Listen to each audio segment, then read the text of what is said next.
క్రీస్తునందు సహోదరి సహోదరులారా, ప్రభువైన యేసుక్రీస్తు నామములో హృదయపూర్వక వందనాలండి.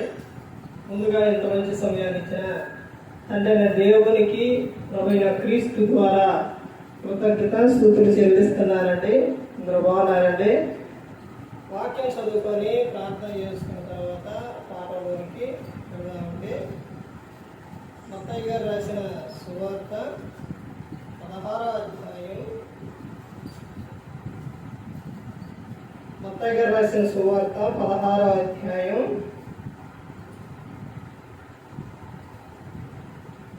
18వ వచనం. మరియు నువ్వు పేతురు, ఈ బండ మీద నా సంఘమును కట్టుదును, పాతాళలోక ద్వారములు దాని ఎదుట నిలవనేరవని నేను నీతో చెప్పుచున్నాను. ప్రార్థన చేసుకుంటాను. పరలోకమందున్న మా తండ్రి, పరిశుద్ధ ప్రేమ గల తండ్రి, గొప్ప తండ్రి, యెహోవా తండ్రి, ఈ ప్రియకుమారుడు యేసుక్రీస్తు ప్రభువారి ద్వారా కృతజ్ఞతాస్తుతులు చెల్లిస్తున్నాను నాయన. ఆరాధన క్రమంతో మీరే నడిపించండి నాయన. వాక్యం బోధించుండగా ఈ లోక సంబంధమైన జ్ఞానంతో కాకుండా మీ జ్ఞానంతో మాట్లాడే భాగ్యం దయచేస్తారని మా ప్రభువైన యేసుక్రీస్తు నామములో వేడుకుంటున్నాం తండ్రి, ఆమేన్. ప్రభువైన యేసుక్రీస్తు నామములో హృదయపూర్వక వందనాలండి. దేవుని కుమారుడు యేసుక్రీస్తు ప్రభు ఈ లోకానికి వచ్చిన తర్వాత పరలోక రాజ్యం సమీపిస్తుంది కనుక మారు మనసు పొందమని ప్రకటింప మొదలుపెట్టారు. అంశం సంఘంలోని కక్షలు. సంఘంలోని కక్షలు. సంఘంలో ఈ రోజున ఏం జరుగుతున్నాయి అంటే కక్షలు జరుగుతాయి. సంఘముగా కూడుకోవాలి, సంఘము ఐక్యత కలిగి ఉండాలి, సంఘము ప్రేమ కలిగి ఉండాలని దేవుడు చెబుతూ ఉంటే ఈ రోజున సంఘాల్లో ఏం జరుగుతుంది అంటే కక్షలు జరుగుతున్నాయి. ఏ సంఘములోనైనా చూడండి ఏం జరుగుతున్నాయి? కక్షలు జరుగుతున్నాయి. ఒకరంటే ఒకరికి పడదు.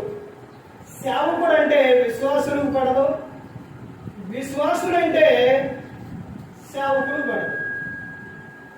ఇలా కక్షలతో ఇది ఉందన్నమాట. ప్రతి ఒక్కరూ కూడా గమనించుకోవాలి. ఇక్కడ యేసుక్రీస్తు వారు చెప్తున్న విషయం ఏంటి అని అంటే, మరియు నువ్వు పేతురువు, ఈ బండ మీద నా సంఘమును కట్టుదును, పాతాళలోక ద్వారములు దాని ఎదుట నిలవనేరవని నేను నీతో చెప్పుచున్నాను. ఇక్కడ యేసుక్రీస్తు వారు చెప్తున్న విషయం ఎవరు చెప్తున్నారంటే పేతురు గారికి చెప్తున్న సందర్భం ఈ విషయం.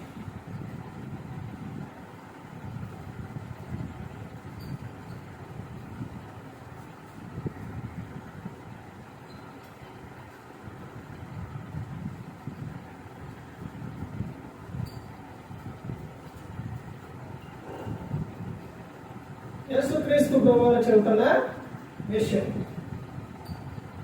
సంఘము ఐక్యత కలిగి ఉండాలి, సంఘము ప్రేమ కలిగి ఉండాలి, సంఘములో ప్రతి ఒక్కరూ కూడా మంచి మనసు కలిగి ఉండాలని దేవుడు కోరుకున్నారు.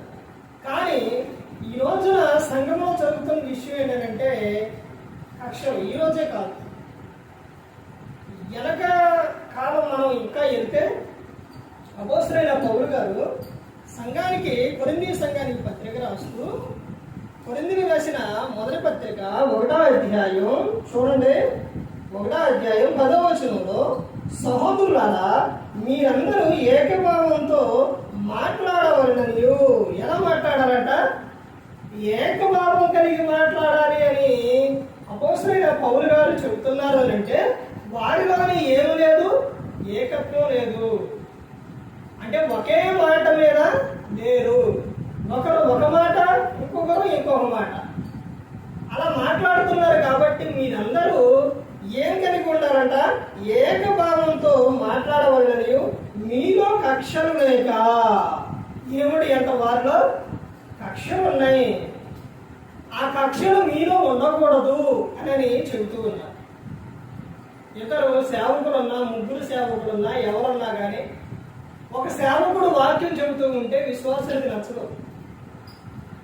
ఆ సేవకుడు చెబుతున్న విషయం మరలా ఇంకొక సేవకుడికి ఫోన్ చేసి చెప్తారు, లేకపోతే వచ్చినప్పుడు చెబుతారు, ఇదిగోండి ఎలా చెప్పారు, అలా చెప్పారు అని చెప్తారు. ఆ సేవకుని మీద ఎన్ని విషయాలు చెప్తారు అంటే, సేవకుడు నచ్చకపోతే, అంటే సేవకుడు మాట, సేవకుడు చెప్పేది కదా వాళ్ళని గద్దించిన, హెచ్చరించిన వాళ్ళకి నచ్చదు. సంఘాల్లో వాళ్ళు ఏం చేస్తుంటారు అంటే కక్ష పెట్టుకొని ఏం చేస్తుంటారు, విశ్వాసులకి చెబుతుంటారు, సేవకులకి చెబుతుంటారు. అంటే సంఘాల్లో ఏముంటుంది అంటే కక్షలు, ఒకరి మీద ఒకరికి పగ, కక్ష. ఈ కక్షలు లేక ఏక మనసుతోనూ ఏక తాత్పర్యంతోనూ మీరు సన్నుద్ధులై ఉండవాలని మన ప్రభువైన యేసుక్రీస్తు పేరట మిమ్మును వేడుకొనుచున్నాను. మీలోని ఏక మనసు ఉండాలి. సంఘంలో ఏక మనసు లేదండి ఈ రోజున. ఆనాడే లేదు, ఈనాడే ఎక్కడి నుంచి వస్తుంది? ఏదన్నా సంఘంలో ఏదన్నా ఒక పని చేసినా కొంతమందికి నచ్చదు. సంఘంలోని పాటలు పాడుతున్నా కానీ వాళ్ళే పాడతారా, మేము పాడకూడదా? వాక్యాలు చదువుతున్నా వాళ్ళే చదువుతారా, మేము చదవమా? ఏదైనా పని చేస్తున్నా కానీ వాళ్ళే చేస్తారా? ఒకరంటే ఒకరికి ఏంటి కక్షలు. ఏదైనా క్లాసు జరుగుతున్నా ఇదిగోండి పిల్లలందరినీ పిలిచి ఇలా చేస్తున్నారనే సేవకుని చెబుతారు. లేకపోతే క్లాసులోని సేవకుడు వాక్యం చెప్పమని ఇస్తే, ఒకవేళ సేవకుడు రానప్పుడు ఇతనున్న అక్కడున్న వ్యక్తి చెప్పినప్పుడు వాళ్ళకైనా నచ్చకపోతే సేవకుని ఫోన్ చేసి చెప్తారు. అంటే సంఘాల్లో ఏం జరుగుతుంది, ఏముంది? కక్ష. ఏమి లేదు అని అంటే ఏక మనసు లేదు. ఆ సేవకునికి చెప్పి మరి సేవకుడు ఏం చేస్తారంటే విశ్వాసులు మాటలే వింటారు కదా సేవకులు. అలా వినేసి ఏం చేస్తారు, ఇప్పుడే వస్తున్న సేవకుడు ఏం చేస్తారు, అన్ని ఆఫ్ చేసేస్తారు. ఎవరు మాట విని? విశ్వాసుల మాట విని. అంటే విశ్వాసుల్లో చూడండి ఎలాంటి కక్షలు ఉన్నాయో, ఎలాంటి భేదాలు ఉన్నాయో. అందుకని అపోస్తలుడైన పౌలు గారు చెబుతున్న విషయం, మీలో కక్షలు ఉండకూడదు, మీరు ఏకభావం కలిగి ఉండాలి, ఏక మనసు కలిగి ఉండాలి అని చెబుతూ ఉన్నారు. ఇద్దరు వ్యక్తులు, వాక్యం చెప్పే వ్యక్తులు ఇద్దరు ఉంటే ఒకరికి తెలియకుండా ఒకరి మీద ఒకరు ఎన్ని చెబుతారో, విశ్వాసులు కూడా అలాగే చెబుతారు. ఏంటంటే ఆయన ఏంటి అలా చెప్పిండు, లేకపోతే ఏరేంటి ఎలా చెప్పిండు. ఇవేంటివి? భేదాలు, కక్షలు.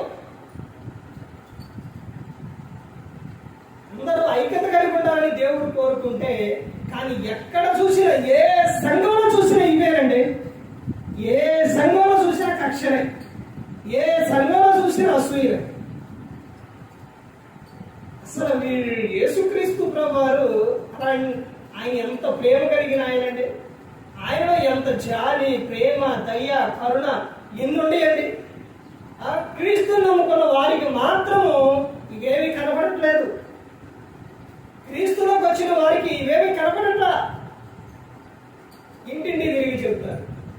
లేకపోతే సంఘానికి వచ్చిన తర్వాత ముందే సేవకుడు రాగానే ముందే వెళ్ళిపోయి చెబుతారు, లేకపోతే ఫోన్లు చేసి చెబుతారు. ఆ వ్యక్తి అక్కడ నుంచి దూరమై వెళ్ళిపోయిన దాకా కూడా ఆ వ్యక్తి మీద ఏదో ఒకటి చెబుతూనే ఉంటారు. ఆ సేవకుడు అక్కడ ఉన్న వ్యక్తి మాట్లాడినా వాళ్ళకి ఇష్టం ఉండదు, ఏదైనా పని చేసినా ఇష్టం ఉండదు.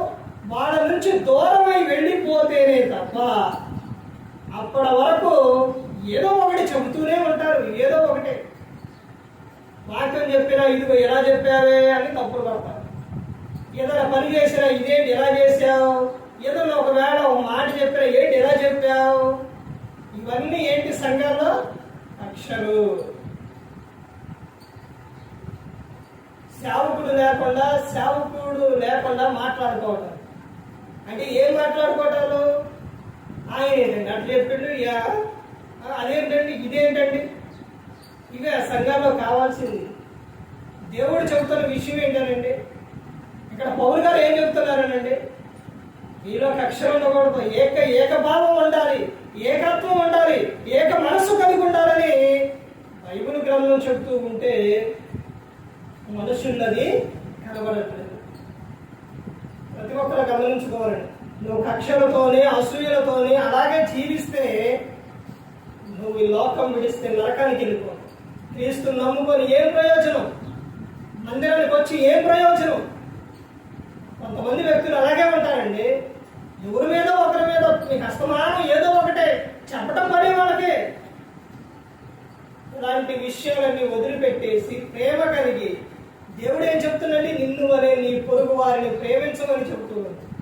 ప్రేమ లేదు, కానీ సంఘాల్లో ఏం కనపడుతున్నాయి? కక్షలు కనపడుతున్నాయి.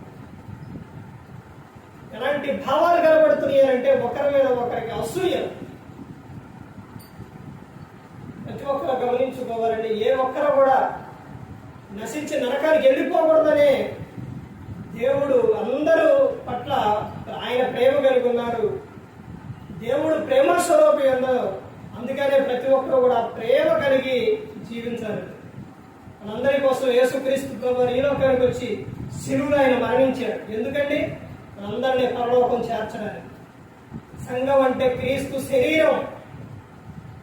సంఘానికి చాలా విలువ ఉంది.